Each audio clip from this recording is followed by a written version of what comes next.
Good morning, dear students. Welcome in online classes. Dear students, I hope that you all are healthy and happy. Today, we discuss about that economic exploitations, the reason behind the revolt of 1857.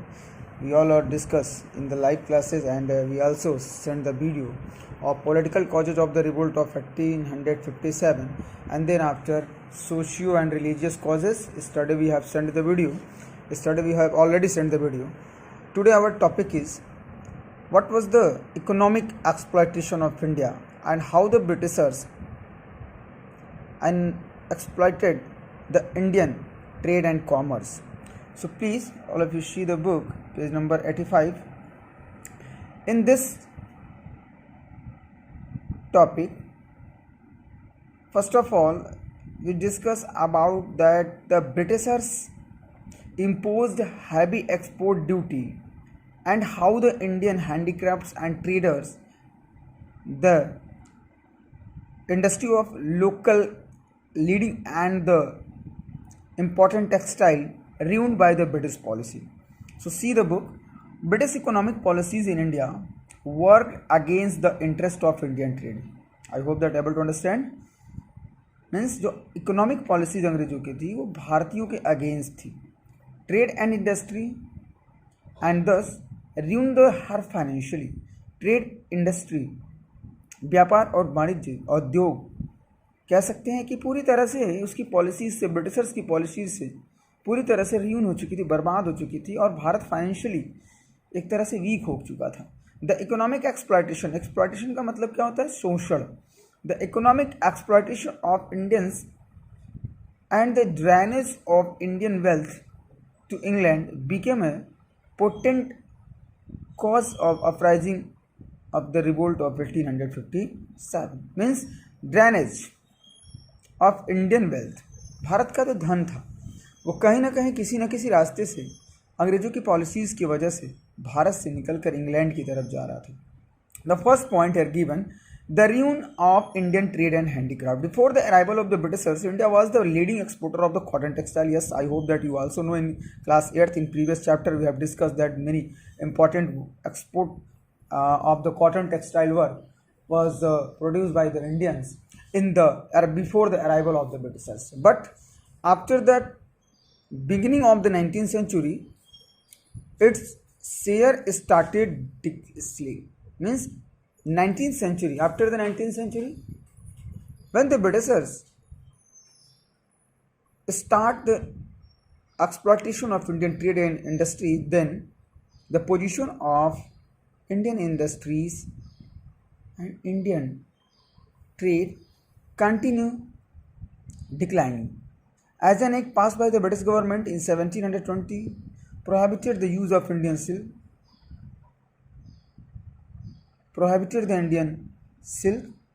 and calicos in England. In 1811 to 12, the share of cotton, textile and silk was about 33%, which fell down to 3% in 1850 to 51. The anti-British Indian policies were responsible for this. Means Bharat की जो व्यापार था, एक समय ऐसा था 1720 में जब भारतीय सिल्क के ऊपर पूरी तरह से ब्रिटिश गवर्नमेंट ने इसको यूज़ करने से, भारत में इसको बनाने से पूरी तरह से रोक दिया. तो 1811 to 12 के बीच में अगर हम कॉटन की शेयर की बात करें तो भारतीय कॉटन शेयर जो कि 33% था, ये डाउन होकर 3% पर आ गया 1850 to 51. Means very harmful situation created by the British government. Why? And how the responsible? What was the main cause? Actually, they imposed heavy export duty on silk and cotton textile. हुआ क्या? The Britishers imposed heavy export duty. It is the keyword for this point. They imposed means who imposed? The British. The Britishers imposed heavy export duty on silk and cotton textile. British goods were imported into India without any duty और at a very nominal duty. Means भारतीय चीज़ें जो भारतीय export duties थी वो अंग्रेजों ने बहुत ज़्यादा लगा दिया, जिससे भारतीय सिल्क दूसरों के लिए काफ़ी महंगे हो गए. But the British goods were imported into India without any duty. और वो सारी चीज़ें जो अंग्रेज भारत में निर्यात कर रहे थे, दे नॉर्मली ड्यूटी मीन्स बहुत कम ड्यूटी लगा. So the demand of the British goods day by day increases and finally the British manufacturer flooded the Indian market with machine made goods.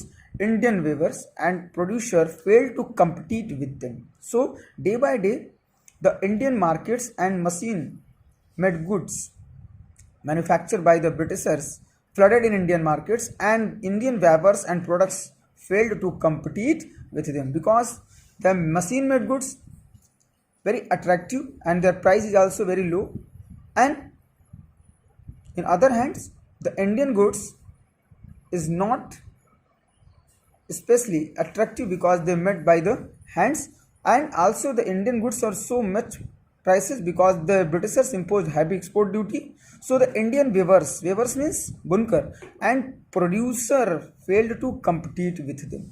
Indian weavers and producer failed to compete with the British goods. So dear students, this is the important exploitation of the Indian handicrafts and weavers.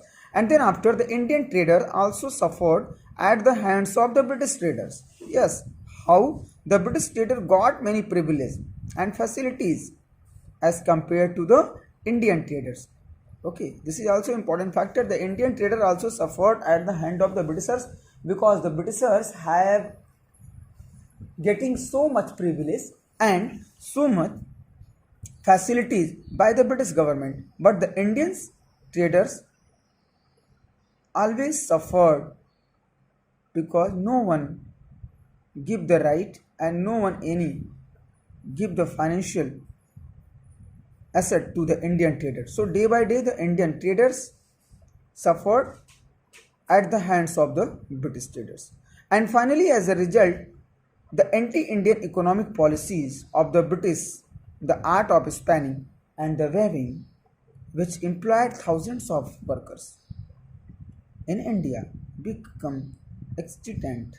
Manufacturing towns of Dhaka, Murshidabad and Surat became desolate. धीरे धीरे क्या हुआ, anti British economic policy ने भारत में बुनकरों को, spanning, कताई बुनाई और वेविंग के काम करने वालों को बहुत गहरा नुकसान हुआ. हजारों के हजारों वर्कर्स जो भारत के मुर्शिदाबाद, ढाका और सूरत जैसे जगहों पर काम करते थे, वो सारे के सारे बेरोजगार होते चले गए, और कंडीशन ये हुई कि भारतीय अर्थव्यवस्था ब्रिटिश पॉलिसी के वजह से कहीं ना कहीं बर्बाद होती चली गई. So dear students, if you see that next point, imprisonment of the peasant. The Indian peasants also suffered by the British government because they introduced the permanent settlement. Bengal, Bihar and Odisha, you know very well in class-10th. The Britishers introduced Bengal, Bihar and Odisha with settlement permanent. Jamidar was supposed to collect the land revenue. He was authorized to exact of the peasants for the no payment of revenue in south, and the British revenue collectors were even more that British towards the peasants. They claimed more than half of the produce as the land revenue. The poor cultivator was forced to borrow money from the landlord, moneylenders at the heavy rate of the interest. The peasant held the British responsible for their poverty in India. Famine occurred frequently in India. The famine of 1837 to 38 made the people desert their place. Means permanent settlement also the responsible reason for the economic exploitation. Through the permanent settlement, Bengal, Bihar and Odisha, many of the Jamidar forced to peasants to give the revenue, and the land revenue, those are finalized by the British government, very high.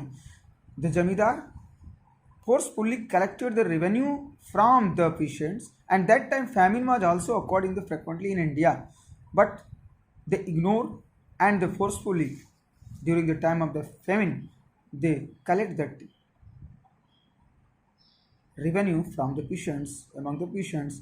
So this situation of the permanent settlement, those are introduced by Lord Cornwallis in Bengal in 1793, under which the land revenue was fixed permanently. Through this policy, many of the peasants were sufferers, and they left to the farming and search for any other occupation. So this is also a very important position of the peasant. Day by day position of the peasants fall out, and the peasant suffer from the British policy. So these all are the major economic exploitation of the British government. Dear students, the day after tomorrow in next video session we have discussed again how the India was converted into a agricultural colony, and how the ill treatment of the indigo cultivator. This is both very important topics, and then after we also provide the note of this chapter. Thank you.